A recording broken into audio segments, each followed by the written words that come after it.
여러분 이런 경험 있으십니까? 아침에 이를 닦았는데도 점심 무렵 대화를 나누다 보면 상대방이 살짝 고개를 돌리는 모습, 혹은 잠자리에 들기 전 가족이 입냄새 난다라는 말을 던질 때 느껴지는 당혹스러움과 민망함. 맞습니다. 구취, 즉 입냄새는 단순한 생활 불편이 아니라 분명한 의학적 원인이 있습니다.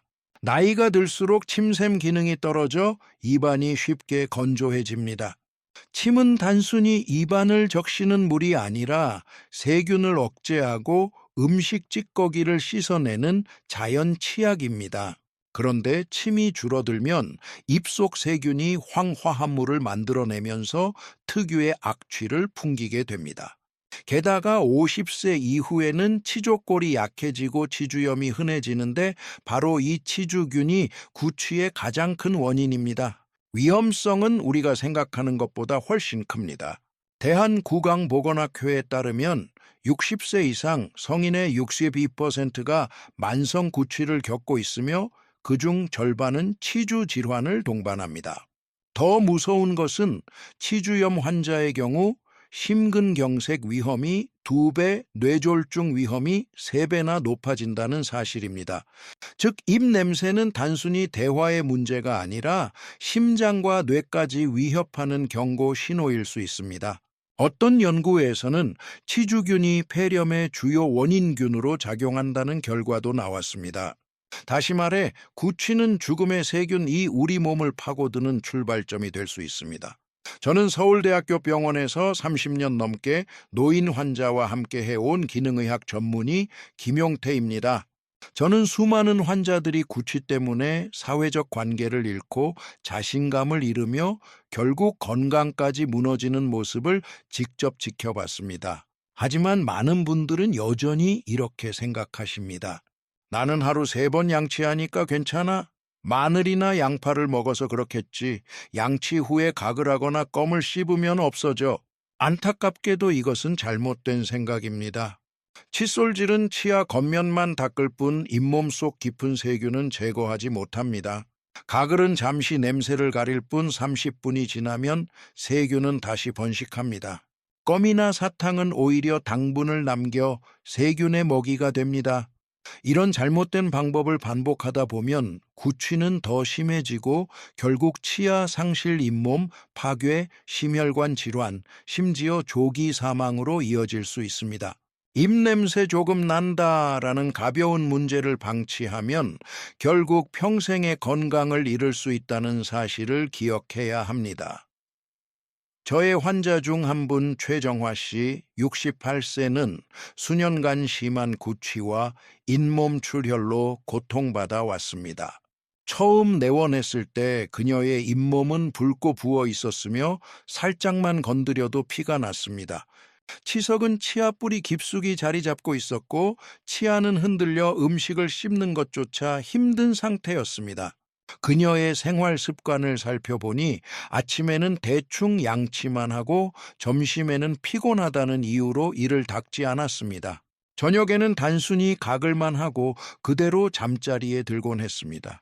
게다가 수십 년간 매일 2~3잔씩 마신 커피와 만성적인 구강 건조증은 구취를 더욱 악화시켰습니다. 문제는 여기서 끝나지 않았습니다.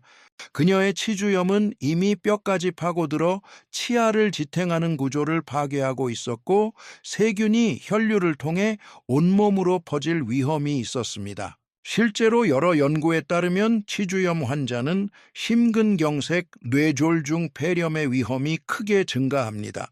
만약 이 상태를 방치하거나 잘못된 민간요법에 의존한다면 불과 몇 년 안에 대부분의 치아를 잃고 전신합병증까지 겪었을 것입니다. 처음에 그녀는 이제는 방법이 없다며 치료를 포기하려 했습니다. 그러나 저는 마지막 희망의 끈을 놓지 않았습니다. 30년 넘는 경험을 바탕으로 저는 그녀를 위해 구취와 잇몸병을 동시에 관리하는 특별한 프로그램을 설계했습니다. 놀랍게도 불과 몇 주 만에 잇몸 출혈은 현저히 줄었고 구취도 크게 완화되었습니다. 물론 치아가 새 것처럼 회복된 것은 아니었지만 병의 진행은 멈추었고 그녀는 일상 속 자신감을 되찾을 수 있었습니다. 지금은 손주들과 식사 자리에 앉아도 전혀 불편함을 느끼지 않고 삶이 다시 밝아졌습니다. 이 변화는 우연이 아닙니다. 제가 적용한 단계별 관리 프로그램은 단순히 양치질에 그치지 않고 생활 습관과 식습관, 그리고 구강 위생 전반을 체계적으로 조정하는 방법이었습니다. 그리고 오늘 저는 그 비밀을 여러분과 하나씩 나누려 합니다. 건강한 치아와 상쾌한 숨결을 되찾기 위한 첫걸음부터 말씀드리겠습니다. 많은 분들이 하루 3번 양치만 하면 충분하다고 생각합니다. 그러나 사실은 그렇지 않습니다. 잘못된 방법으로 이를 닦으면 오히려 치아와 잇몸이 더 빨리 손상됩니다. 저는 여러 환자분들이 이를 세게 닦아야 깨끗해진다고 믿고 습관적으로 힘껏 양치하는 모습을 보았습니다. 하지만 그 결과는 잇몸이 내려앉고 치근이 드러나는 것이었습니다. 또 어떤 분들은 치아 사이 관리를 소홀히 하고 알코올이 강한 가글만 사용했습니다. 그 결과 세균은 그대로 남아 구취가 심해지고 잇몸 염증은 점점 악화되었습니다. 그렇다면 올바른 구강 위생은 무엇일까요? 차근차근 말씀드리겠습니다. 첫째, 하루 2, 3회 부드러운 칫솔모와 불소 함유 치약으로 양치하기. 양치질은 힘으로 하는 것이 아닙니다. 칫솔을 치아와 잇몸 경계선에 45도 각도로 대고 잡고 부드럽게 흔들어 주어야 합니다. 옆으로 강하게 밀지 말고 잇몸을 마사지하듯 원을 그리며 가볍게 닦는 것이 좋습니다. 불소가 함유된 치약은 충치 예방에도 효과적입니다. 둘째, 매일 저녁에는 꼭 치실이나 워터픽 사용하기. 칫솔은 치아 겉면만 닦을 수 있습니다. CA 사이에 낀 음식물과 세균은 치실이나 워터픽 없이는 제거되지 않습니다. 사용 시에는 치실을 잇몸 아래까지 부드럽게 넣어 치아 옆면을 따라 닦아내야 합니다. 세게 당기면 잇몸을 다칠 수 있으니 주의해야 합니다. 셋째, 무알코올 희석 구강 소독액으로 가글하기. 알코올 성분이 강한 가글액은 순간적으로는 시원하지만 실제로는 입안을 건조하게 만들어 구취를 더 심하게 합니다. 따라서 알코올이 없는 순한 소독액을 선택해야 합니다. 저녁 양치 후 약 30초 정도 머금고 가글하면 세균 억제와 구취 완화에 큰 도움이 됩니다. 이 3가지 작은 습관을 매일 꾸준히 실천하는 것, 이것이야말로 구취와 잇몸병을 예방하는 가장 중요한 기반입니다. 중요한 것은 얼마나 자주 닦느냐가 아니라 얼마나 올바르게 닦느냐입니다. 이것이 평생 치아와 잇몸을 건강하게 지키는 열쇠입니다. 이제 저희 프로그램의 다음 단계로 넘어가겠습니다. 2단계 구강 건조 조절과 침 분비 촉진. 구강 건조는 단순히 불편한 증상이 아닙니다. 의학적으로는 구강 건조증 엑세로토미아이라고 하며 노년층에서 매우 흔하게 나타납니다. 이 증상에는 3가지 주요 원인이 있습니다. 첫째, 나이로 인한 침샘 기능 저하입니다. 정상적인 성인은 하루에 1리터 이상의 침을 분비합니다. 침에는 아밀라아제와 같은 소화효소 라이소자임과 락토페린 같은 항균 물질 칼슘과 인산염 같은 무기질이 포함되어 있습니다. 이 성분들은 음식 소화 세균 억제 치아 재광화에 중요한 역할을 합니다. 하지만 60세 이후 침샘 기능이 떨어지면서 침 분비량이 절반 이하로 줄어들 수 있습니다. 둘째, 약물의 부작용입니다. 혈압약, 이뇨제, 항구울제, 당뇨약 등은 모두 침 분비를 억제할 수 있습니다. 실제 연구에 따르면 고혈압 약을 복용하는 노인의 40% 이상이 구강 건조를 경험한다고 합니다. 셋째, 생활 습관입니다. 카페인과 알코올은 이뇨작용을 일으켜 체내 수분을 빼앗고 흡연은 침샘으로 가는 혈류를 줄여 침의 양과 질을 모두 떨어뜨립니다. 문제는 구강 건조가 단순히 목이 마르다로 끝나지 않는다는 점입니다. 침이 부족하면 세균이 급격히 증식해 휘발성 화합물 VSC를 만들어 구취를 일으킵니다. 또한 침에서 공급되는 무기질이 부족해지면 치아가 재광화되지 못해 충치가 빠르게 진행됩니다. 잇몸도 방어력을 잃어 치주염이 악화되고 세균이 혈액으로 침투해 심혈관 질환 뇌졸중 폐렴을 유발할 수 있습니다. 심한 경우 구강 점막이 갈라지고 궤양이 생겨 음식 섭취가 힘들어져 영양실조로 이어질 수 있습니다. 그렇다면 우리는 무엇을 해야 할까요? 첫째, 물을 자주 작은 모금씩 마셔야 합니다. 한 번에 많이 마시는 것보다 자주 조금씩 마시는 것이 침샘을 더 효과적으로 자극합니다. 둘째, 무설탕 껌을 씹거나 자일리톨 캔디를 사용하십시오.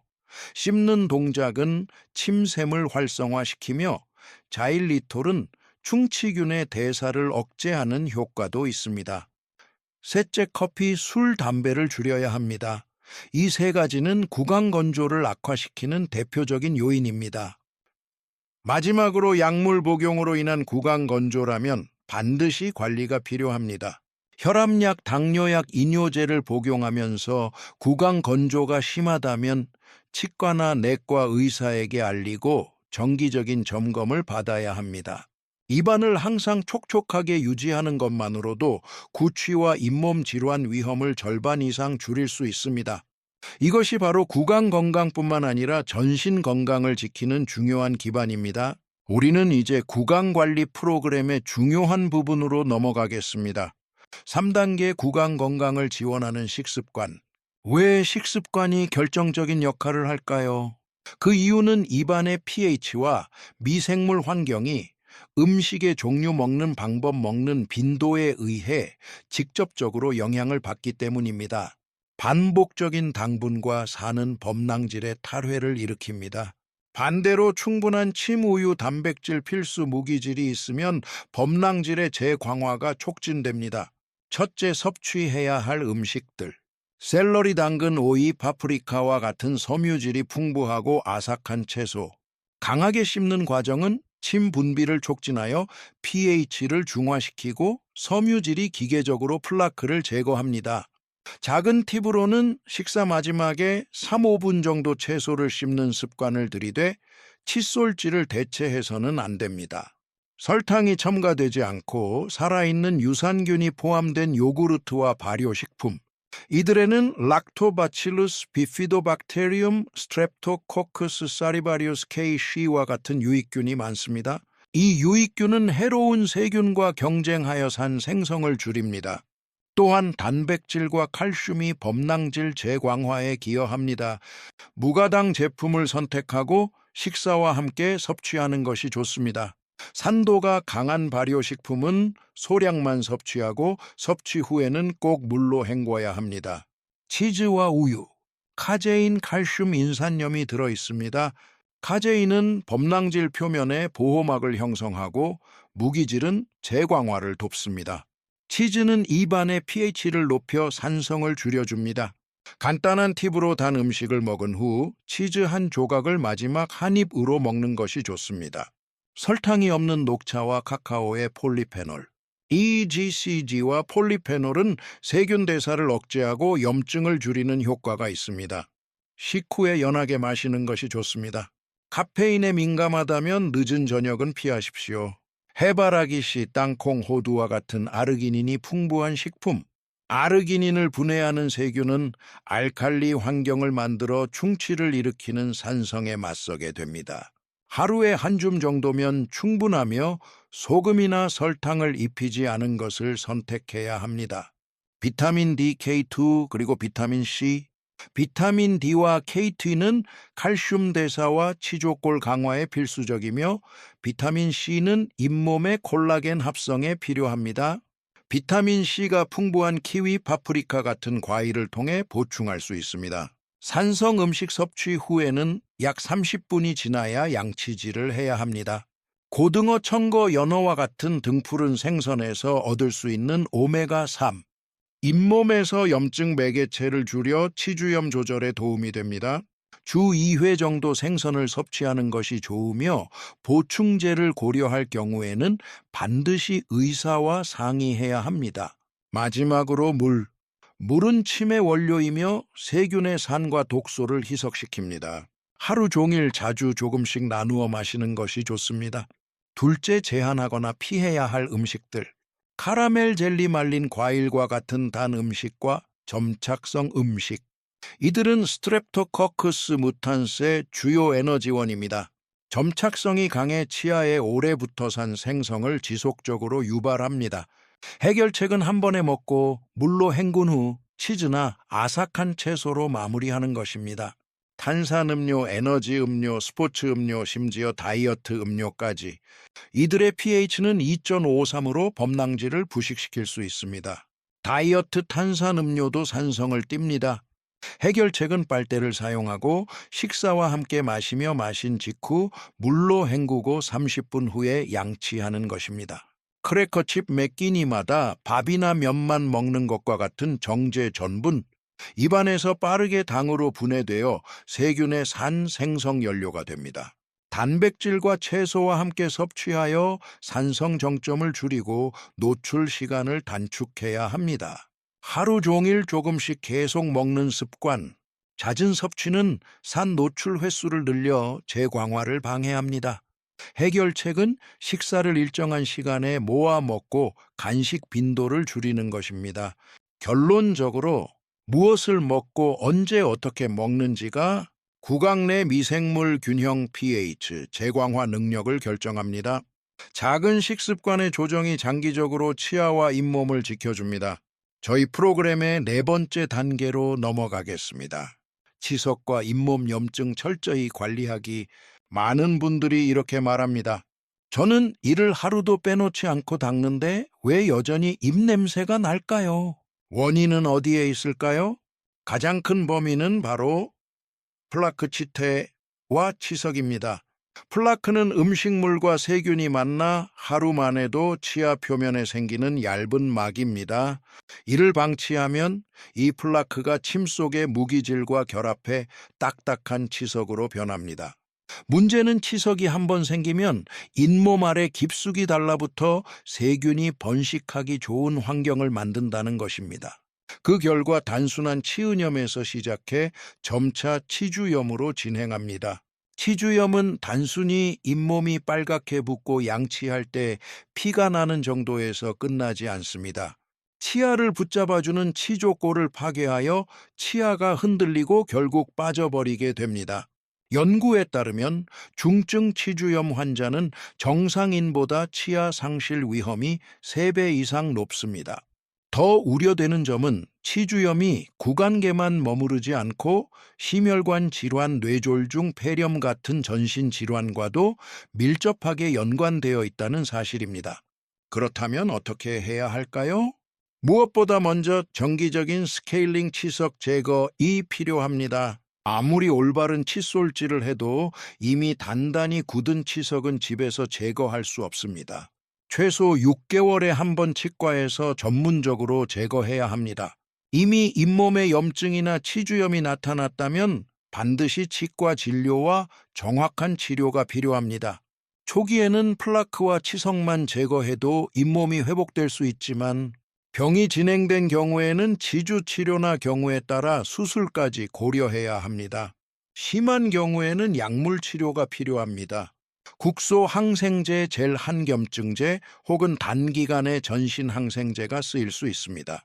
그러나 반드시 치과 의사의 처방에 따라야 하며 임의로 약을 사용하면 항생제 내성이라는 더 큰 문제를 초래할 수 있습니다. 꼭 기억하십시오. 치석과 잇몸병은 시간이 지나면 저절로 사라지지 않습니다. 조기 발견과 조기 치료만이 치아를 지키고 더 나아가 전신 건강까지 지켜주는 길입니다. 저희 프로그램의 마지막 단계에 도달했습니다. 5단계 생활 습관과 올바른 습관 유지하기. 치과 치료만으로는 충분하지 않습니다. 장기적으로 예방하려면 생활 습관을 교정하고 전신 건강을 꾸준히 관리해야 합니다. 첫째, 수면과 스트레스 조절입니다. 수면 부족은 부교감 신경이 침샘을 조절하는 기능을 약화시켜 침 분비량을 30-40%까지 감소시킵니다. 동시에 만성 스트레스는 코르티솔 농도를 높이고 IL-6, TNF와 같은 염증 유발 인자를 증가시킵니다. 이런 변화는 잇몸 조직을 빠르게 파괴합니다. 연구 결과에 따르면 장기간 스트레스를 받는 사람은 정상인보다 치주염 위험이 2배 이상 높습니다. 둘째 저녁 시간에 구강위생입니다. 밤에는 침 분비가 낮 동안의 1사 수준으로 줄어듭니다. 이는 곧 세균이 6-8시간 동안 방해받지 않고 증식할 수 있다는 의미입니다.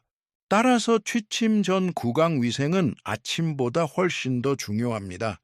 양치 후 치실이나 워터픽으로 치아 사이를 청소하고 무알코올 클로르헥시딘 가글을 함께 사용하면 플라크 감소 효과가 30% 이상 향상됩니다. 셋째 전신 건강 점검입니다. 당뇨병 고혈당은 잇몸으로 가는 혈류를 감소시키고 당화 최종 산물 AGE 축적을 통해 면역을 약화시킵니다. 그 결과 치주염 위험이 3배 증가하며 케톤체로 인해 특유의 단내 나는 구취가 생깁니다.